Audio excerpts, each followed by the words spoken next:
Hi guys, my name is Nicole, licensed clinician, and we're here talking about everyday things that impact our mental health and fitness. So, story time. The other day, I got new glasses. Boop, boop, boop. And I need them really to see the computer screen in clear focus and be able to, shift back and forth between tasks on my desk and be able to focus without straining my eye because my eye was feeling like it was trying. So the other day, I came up, I sat down at my desk, and I was on my computer, and then about 40 minutes later, I was like, ooh, my eye is bothering me, what's going on? I was noticing that I was squinting, kind of ugh. And I realized I didn't have my glasses on.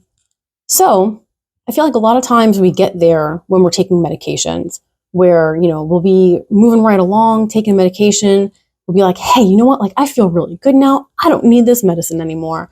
And then we'll stop the medicine on our own, not even telling our doctor that we want to do this, and our symptoms will come crashing back. Maybe not immediately, but once the medication's out of our system, our symptoms tend to come back.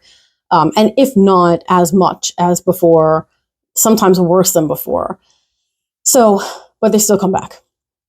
The medication is not going to be a cure for whatever's going on. The medication is a way to manage the imbalance that's happening.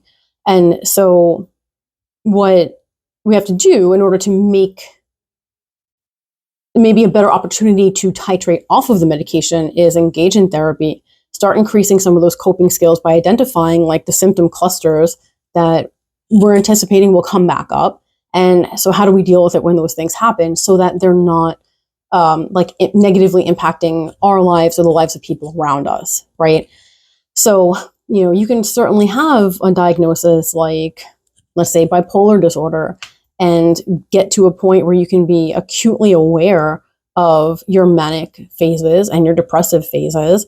And, maybe to a degree, depending on how drastic your ups and downs are, you might be able to utilize some skills to kind of contain that a little bit more.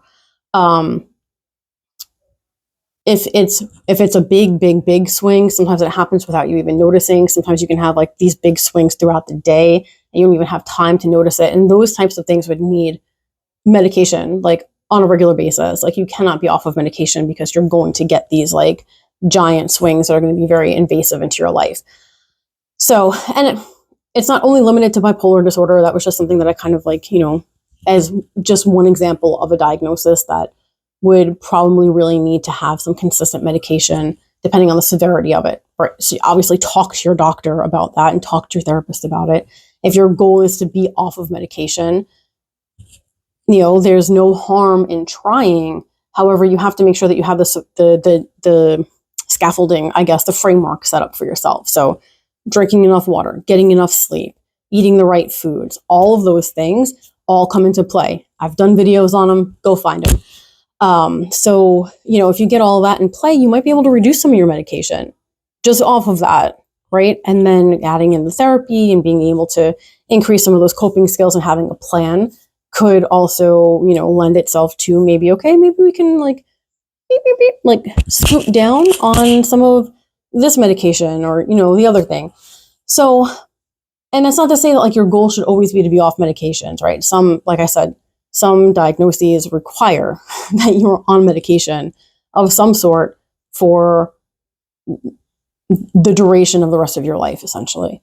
And there's absolutely nothing wrong with that. Our bodies sometimes just kind of get really out of whack and can't have balance.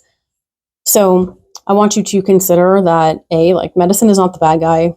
Medicine can be a really useful tool to bring symptoms down so that therapy can work. And then maybe you don't need to have medicine anymore. Also, sometimes medicine can be a really useful tool to help manage your symptoms and kind of keep them contained so that you can then engage in society in a productive manner. So, let me know your thoughts on medicine. And maybe if you're really, really struggling and you're feeling like you're not getting anywhere in therapy, if you are connecting with a therapist, maybe medication is the next step for you.